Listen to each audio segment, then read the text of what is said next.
सुरक्षा का विशेष ध्यान रखते हुए हमारी सरकार ने प्रधानमंत्री श्रम योगी मानधन योजना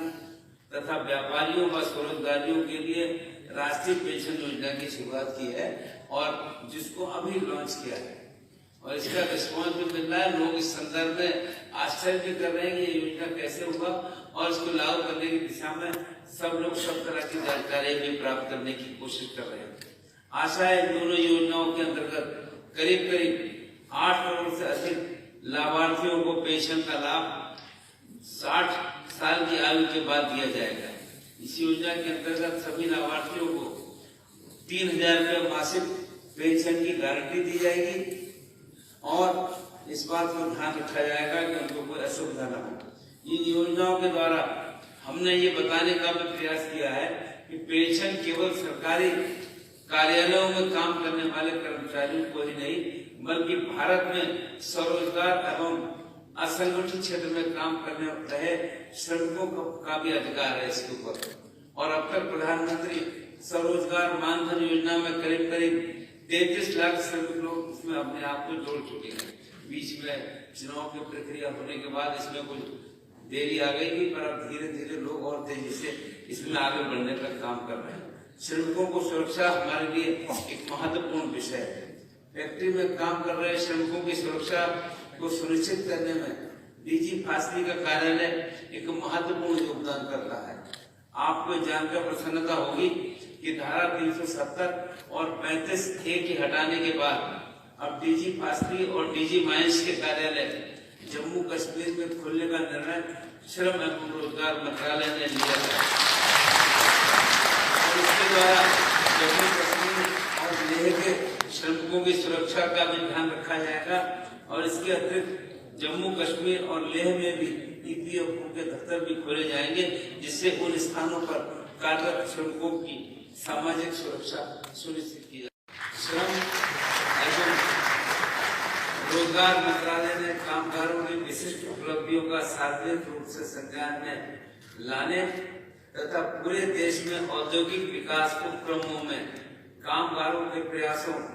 को प्रोत्साहित और पुरस्कृत करने के लिए विश्वकर्मा राष्ट्रीय पुरस्कार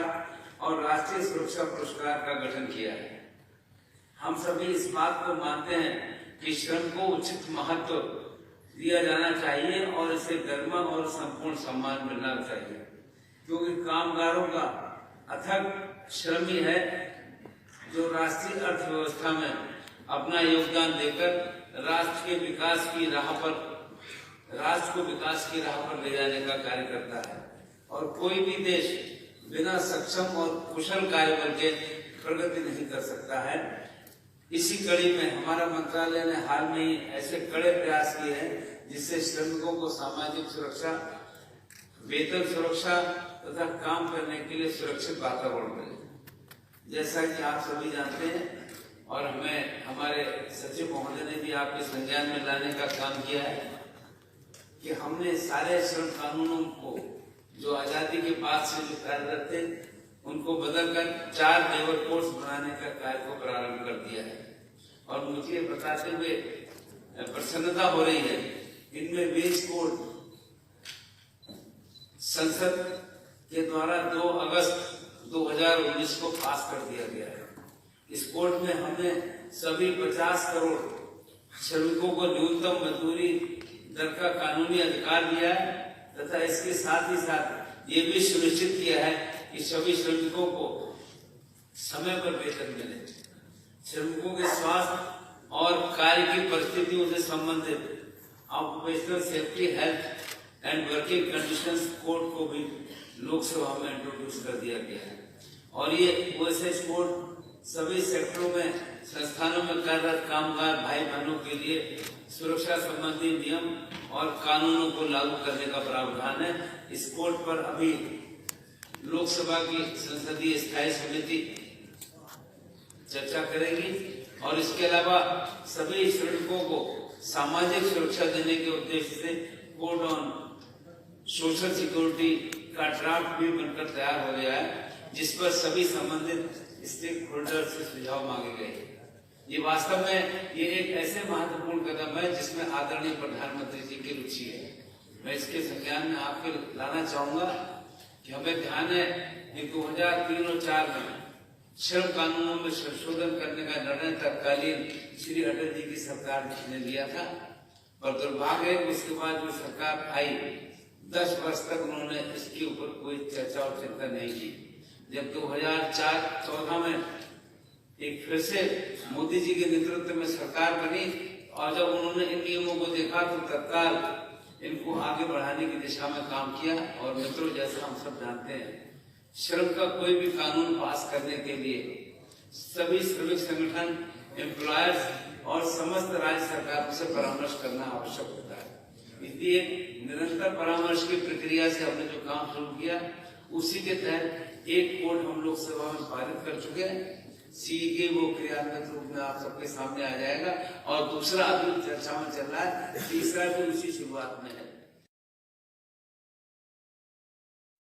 जैसा कि आप सभी जानते हैं कि विश्वकर्मा राष्ट्रीय पुरस्कार का उद्देश्य औद्योगिक प्रतिष्ठानों में सुरक्षा और कार्य करने की परिस्थितियों में सुधार लाने के लिए कामगारों को प्रोत्साहित करना है। विश्वकर्मा राष्ट्रीय पुरस्कार के अंतर्गत 28 अवार्ड 3 श्रेणियों में दिए गए हैं तथा इन 28 अवार्ड को आज 131 कर्मचारियों को दिया गया है। ये अवार्ड उन श्रमिकों को या श्रमिकों के समूह को दिए जाते हैं जिनके बेहतरीन सुझाव संस्थान में लागू किए गए हैं। इसके परिणाम स्वरूप संस्था में उत्पादकता और कार्यस्थल में सुरक्षा, स्वास्थ्य और पर्यावरण संरक्षण में सुधार आया हो। उदाहरण के लिए क्लास ए श्रेणी में भारत हैवी इलेक्ट्रिकल्स लिमिटेड के श्रमिकों के समूह को यह पुरस्कार दिया गया, जिन्होंने अपनी नई तकनीक के द्वारा समय, मैन पावर, विद्युत ऊर्जा की ही नहीं बल्कि 66 लाख रुपए की सालाना की वित्तीय बचत भी अपने संस्थान के लिए करवाई है। इस वर्ष के विश्वकर्मा राष्ट्रीय पुरस्कार के लिए सभी विजेता पीएसयू में कार्य कर रहे हैं। मुझे ये लगता है कि अगले वर्ष के इस पुरस्कार को और अधिक प्रचार करने की आवश्यकता है तथा यदि आवश्यकता है तो पुरस्कारों के नियमों में बदलाव किया जाना चाहिए, क्योंकि अब हमारा क्षेत्र बढ़ रहा है और लोगों को लगता है कि हमको कार्य को सराहा जाए और इसके बारे में सरकार एक सही समय पर फैसला लेकर काम करे। गाड़ी दूध करता है तो कोई व्यापार कर हमारी अर्थव्यवस्था मजबूत करता है, तो कोई खेतों में अन्न। जोरदार तालियों से first in command, second in command अपना अभिवादन यहाँ पर ऐसे कि हमारे इन जवानों को जोश आ जाए। बिल्कुल ताली बजाने में आपका जूसी ना करें। ये पहली टोली यातायात पुलिस की कमलेश ठाकुर के नेतृत्व में, दूसरी टोली पुलिस ऑफिस की उप निरीक्षक प्रदीप कुमार के नेतृत्व में, टोली नंबर 5 सीआर नेतृत्व करते हुए उप निरीक्षक श्री दीपक चौधरी, और छठी टोली सीपी लाइन के उप निरीक्षक श्री देवेश कुमार यादव के नेतृत्व में नेतृत्व कर रहे हैं पवन कुमार, और चौथी टोली सीपी थाना जाट की उप निरीक्षक शनिदेव के नेतृत्व, टोली पीएससी की जगदीश जोशी के नेतृत्व में, और महिलाओं का योगदान महिला आरक्षी थाना जाट, पहली टोली कृषि पवार और दूसरी टोली रेणु देवतिया के नेतृत्व में, टोली नंबर 7 एईआर नेतृत्व करते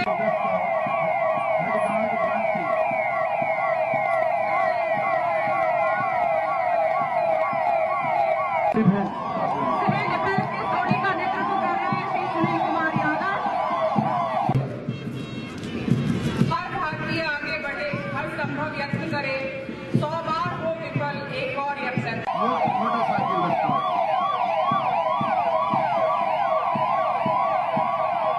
तो उनके बीच में बैठकर कि भाई इसका क्या लाभ मिला और क्या समस्या आपको नजर आई, हम उसको दूर करने के लिए कोशिश करेंगे। और जहाँ कहीं भी dignitaries, Honorable Minister Sir, Secretary Sir, and other dignitaries of the dais to kindly formally inaugurate the program with our traditional.